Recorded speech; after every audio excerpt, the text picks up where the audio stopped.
मतलब मेरे घर की एक ऐसी पहली लड़की हूँ जो कि मतलब मैं गवर्नमेंट जॉब कर रही हूँ और बाहर पढ़ने में।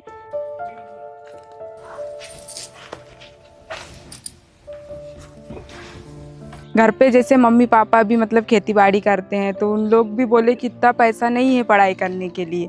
फिर भी मैंने सोचा कि नहीं पापा, मुझे नर्सिंग करनी है। और फिर उसके बाद मतलब गांव से किसी से मतलब उधार मांग के और मेरे घर वालों ने पढ़ाई करवाई और उसके बाद मतलब सीएचओ की वैकेंसी आई। तो उसमें मुझे ऐसा लगा कि नहीं, मेरे परिवार को ज़रूरत है।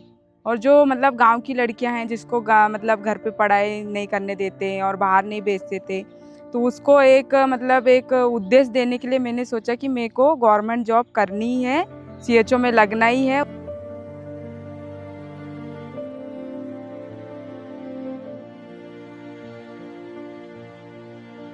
जब हम लोग की कम्युनिटी हेल्थ ऑफिसर में पोस्टिंग हुई और मुझे मौका मिला, तो मुझे ये एरिया देख के बहुत ज़्यादा नर्वसनेस हो गया कि इस एरिया में मैं काम नहीं कर पाऊंगी। जो इधर की लोग की भावना है, जो क्रूरतियाँ बोलना चाहिए, ये एचडब्ल्यूसी में कोई नहीं आते थे। तो जो भी बाइयाँ हैं उनके घर पे पहले तो बाइयाँ ही नहीं आती थी जांच के लिए। फिर हम लोग की ट्रेनिंग हुई, फिर आशा उनको बताया, अंतरा फाउंडेशन के तहत मैम आई और जो भी बाइयाँ हाई रिस्क है उनको हम लोग मतलब उच्च संस्था तक पहुंचाने के लिए मतलब बहुत कोशिश करते हैं। मतलब पढ़ाई तो 4 साल करते हैं, लेकिन कुछ कुछ चीज़ें हैं कि मतलब अपन भूल जाते हैं। तो अंतरा फाउंडेशन के तहत मतलब फ्लिक बुक मिला हम लोग को।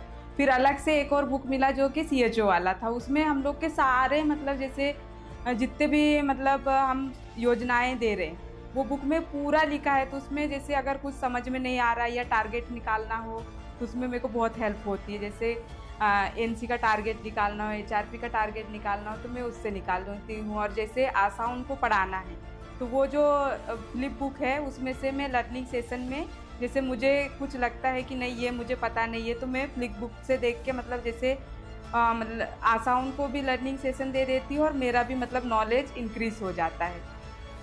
तो मतलब अंतरा फाउंडेशन से आने से ये हुआ है कि मेरी नॉलेज में काफ़ी इम्प्रूवमेंट दिखा है। बीमार तो नहीं है बच्ची? नहीं।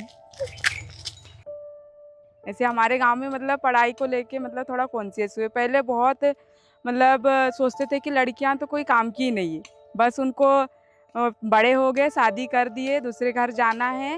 और उनका ये मानना था कि लड़कियां को पढ़ाने से मतलब क्या है, लड़कों को पढ़ाओ तो हमको साथ देंगे आगे चल के।